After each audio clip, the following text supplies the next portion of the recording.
What's up, YouTube? Victor on the Let Me Explain show, and today we're going to be talking about um, herbs that you might have heard about but haven't really dug deep into. The first in a series about hidden in herbs is going to be hibiscus tea. So, welcome to the show, and we'll start off with the side effects so that we get safety first. So, the chief property that hibiscus tea has is that it's hypertensive. In other words, it lowers your blood pressure. So if you naturally have low blood pressure, I would not recommend it. Actually, anybody would not recommend it for you. And once again, I'm not a doctor, I'm not a clinician, I'm not a diet expert, I'm not a herbalist. I'm just a guy on YouTube who discovers herbs and worked with them for a little bit and chose to share that information. So do share this with your herbalist or doctor before you take these herbs, as I am not recommending that you do so. I'm just exposing their properties. All right, have I taken hibiscus tea? Yes, it's absolutely fantastic. It tastes great. It tastes like cranberry juice, and basically it's a great drink because you can take it hot or cold. In other words, you can make it and then make have it as an iced tea, so it's great for summer, or you can have it as a hot tea, which is great for winter. Now let's talk about other side effects it might have. Some people are actually allergic to hibiscus. So what I recommend is once you've talked to your herbalist or doctor, just take it in small doses to see if you are allergic to it to begin.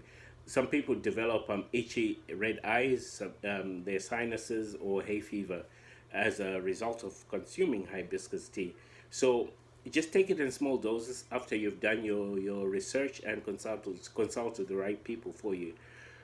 Some people also have hallucinatory effect due to taking hibiscus. So once again, after consultation, do take it in small doses if you're going to start with hibiscus.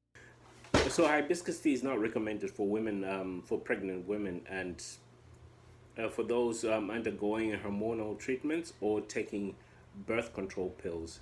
It is recommended to consult your health specialist, your doctor, or whoever before you take hibiscus. Now let's get into the fun part, which is the benefits of hibiscus. So the chief benefit of hibiscus is that it's got anti-cancer properties, and I'll link the document below so that you can do further research if you want to do that. It also has anti-inflammatory and antibacterial agents.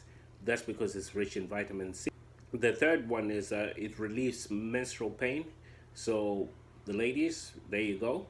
And it also is effective in managing your depression. In other words, it acts as a mild antidepressant. Once again, take this with a grain of salt. It might not work with your body chemistry. I'm not saying this it will work the same for you as it did for me. Of course, not relating to the menstrual pain part of it. But yeah.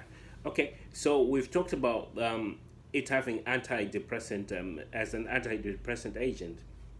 Now, this is because it's got flavonoids, which have antidepressant properties, and once again, I'll link that information below. It improves digestion, right?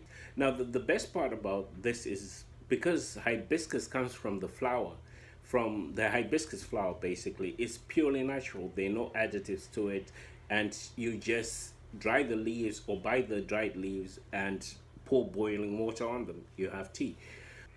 And finally, it's also known to be effective for weight loss. So hibiscus, this you might have seen this flower around on your walks, in parks, or even in your backyard.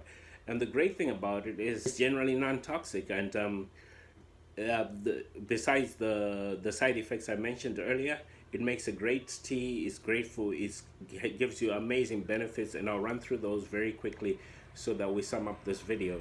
So it reduces the risk of colorectal cancer, aids in improving blood circulation, good remedy for nausea and vomiting, gives relief for asthma, sore throat, and hiccups, effective remedy for curing urinary tract diseases, helps improve cardiovascular health, and helps to cure stomach disorders.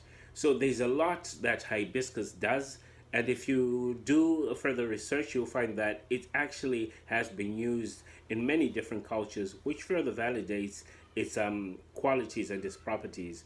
But the best part for me is that to get such a good and healthy drink from a flower that you whose source is obviously nature and that hasn't been tampered with in any chemical process is fantastic.